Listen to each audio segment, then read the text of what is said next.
एक perfect reference, motivation और music.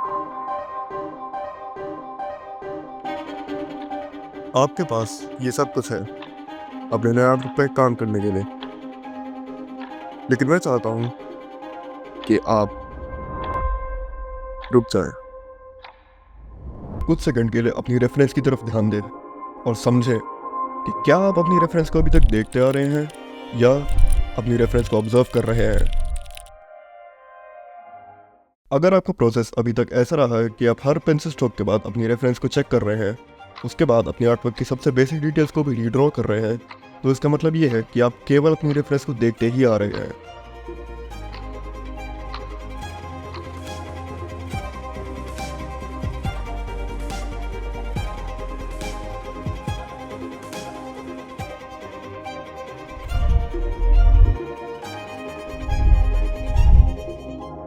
तो अपनी एक्चुअल रेफरेंस को ड्रॉ करने के लिए आपको करना पड़ेगा ऑब्जर्व। लेकिन रेफरेंस में ऑब्जर्व करें क्या? ढूंढे उन बेसिक डिटेल्स को जो अलाउ करती हैं आपके आर्टवर्क को उसकी रेफरेंस से मिलता जुलता दिखने के लिए। अब इन डिटेल्स को कैसे ढूंढें? इन डिटेल्स को ढूंढने के लिए आपको डेवलप करना पड़ेगा एक ऑब्जर्वेशनल पैटर्न। अब ये कैसे डेवलप करें? जितना समय आप एक कंप्लीट आर्टवर्क बनाने के लिए लेते हैं, उतने समय में आप 4 से 5 इनकम्प्लीट आर्टवर्क्स बनाएं।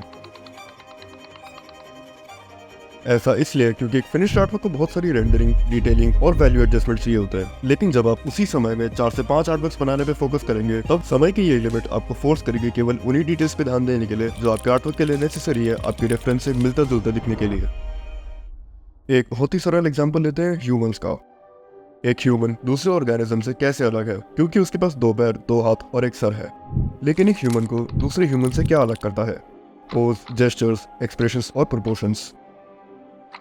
हमारा मोटिव है अपने माइंड को ट्रेन करना केवल नेसेसरी डिटेल्स को ऑब्जर्व करने के लिए, ताकि हम किसी भी कॉम्प्लेक्स फॉर्म को सरल तरीके से डिस्क्राइब कर सकें। यह तो हो गया एक तरीका आपकी रेफरेंस को ऑब्जर्व करने के लिए। अब बात करते हैं दूसरे तरीके की।